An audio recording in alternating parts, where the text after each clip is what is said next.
In my growing up years, there were so many limits on what a girl could aspire to be.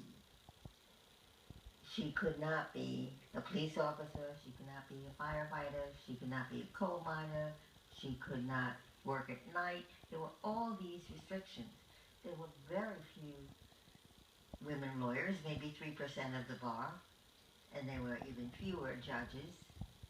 So I never aspired to be a lawyer, certainly not a judge, because if I had to make a living, I better be a teacher. That was a secure job for women. And the exhilarating thing for me when I think of my daughter and my granddaughters is the opportunities open to them that didn't exist.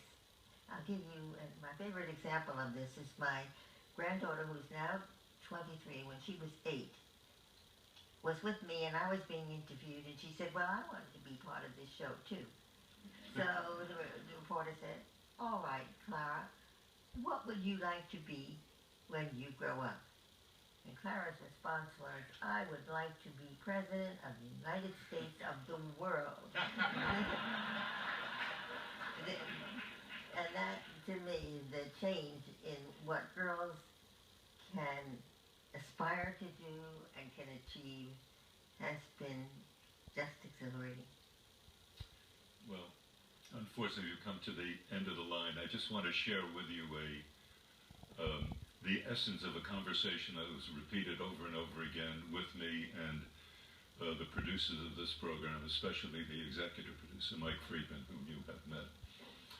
And that is the thought that we live at a time in Washington when the idea that two people who have strongly different opinions on very important issues can actually be good friends and can actually respect one another.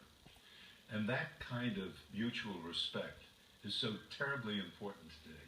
And I truly hope that this program, televised as it's been, can set an example and serve as a model for people all over the country who might have different opinions, but do recognize that in this country there's plenty of room for the different opinions, and we ought to have more room for mutual friendship. So thank you both so very much for being here.